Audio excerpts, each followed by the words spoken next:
nak share semalam, nak share lah. Ini Imufo punya lah, Imufo. Okay.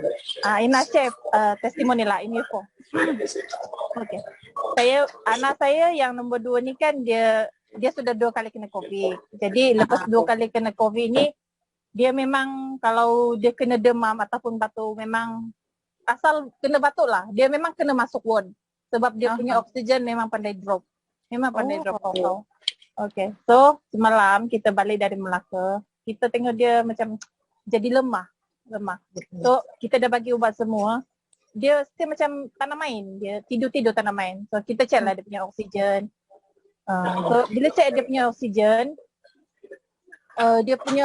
turun sampai 92. Turun sampai 92. Kita dah panik. Lepas tu tak boleh panik. Benda ni selalu kan, tak boleh panik dulu, tunggu. Sampai cepat-cepat pergi dapur. Dah bagi dia ubat batuk kan, kita terus bancuk Alpha Lipid Lifeline dulu. Kita bancuk, cepat-cepat kita bagi dia minum. So dia terus minum. Lepas tu kita bagi dia Imufo. After 5 minit kan, dia punya oksigen sudah mula naik.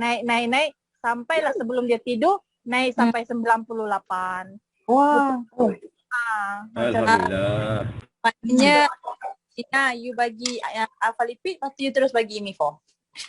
Kita bagi Alpha Lipid dulu, lepas dia minum tu sampai 1 minit, terus bagi dia Imufo lagi, macam tu. Alhamdulillah lah kan. Lepas tu kita continue dia every 3 hour kita ambil bagi balik Imufo. So now dia oksigen dia cantik 98, 95, 98, 99, 98, 99 macam tu. Maintain lah. So anak saya asal dia lepas kena COVID 2 kali kan, asal dia kena batuk, memang kena masuk ward. Sebab dia punya oksigen pandai drop. Maknanya selepas dia kena COVID hari tu ke? Yang masa teruk tu? Dia kena COVID bulan 7, lepas tu dia kena COVID bulan 12. Oh, maknanya bulan 1. Delta satu kali, Delta pun dia kena. Itu apa tu yang satu tu? Omicron pun dia pernah kena. So syukurlah. Nak tanya apa tu Alpha Lipid punya skop berapa? Anak saya bulan ni baru dia cukup 5 tahun. Jadi I bagi skop tu 1 skop je. Satu skop. Imufo 1 biji. Imufo 1 biji. Lepas 5 minit itu dia oksigen dia mula naik balik. Terus naik. Lepas 5 minit tu boleh nampak dah dia punya dari 92 tu kita boleh nampak dia naik. Lepas 5 minit tu dia mula naik. Lepas dalam kita tak bagi lari kan, dikejari dia kita cek tu. Dalam 20 minit begitu dia sudah capai pergi 98. Lepas tu dia macam tu dah. 98 macam tu. Alhamdulillah.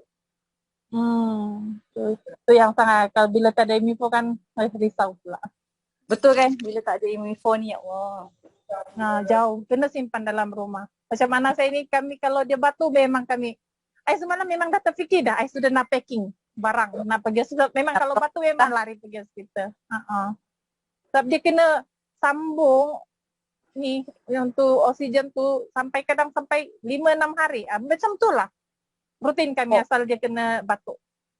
Memang memang dia masuk ward. Akan drop. Asal batuk, lepas dia dulu batuk macam tu, tapi lepas kena COVID 2 kali, asal dia batuk, oksigen dia pandai drop. Terus selalu drop sampai 80 lebih, tapi semalam tak sempat 80 lebih. Tak sempat 80 lebih. Kita perasan dia dah 91, 92 macam tu kita dah perasan. Tapi kalau 80 lebih lagi jadi takut kan Dina kan? Dia tak pandai cakap mengadu ke apa-apa sebab dia takut pergi hospital. Dia takut pergi hospital. So bila dia sakit dia diam-diam je, pura-pura diam-diam ambil mainan macam pura-pura macam tu. Tapi kita punya anak kan, so kita tahu bila dia berubah kita tahu. Dia dah start, dia dah tahu dah. Kalau dia nak batuk pun dia curi-curi tak macam tu, dia tak mau batuk tu dengar sebab takut kena bawa pergi hospital. Lelaki ke Dina? Lelaki ya lelaki. Tahu je. Ya lelaki memang macam tu kan, lelaki. Dia mengelak. Kalau yang budak perempuan tuh kena hingus sikit hidung pun Dah riuh menangis. kita. Riuh kita berapa pangsa purin dengan dia punya suara. Kalau yang laki tuh dia macam tu. Dia kalau boleh dia sembunyi batu tu dia nak sembunyi. Macam tu. Oh tu yang semalam Amo cakap dia nak pergi Melaka nak gedik kat sana ya. Kami kemarin pergi Melaka pergi jumpa adik. Oh, jumpa adik Mina yang Dina yang cakap tu lah.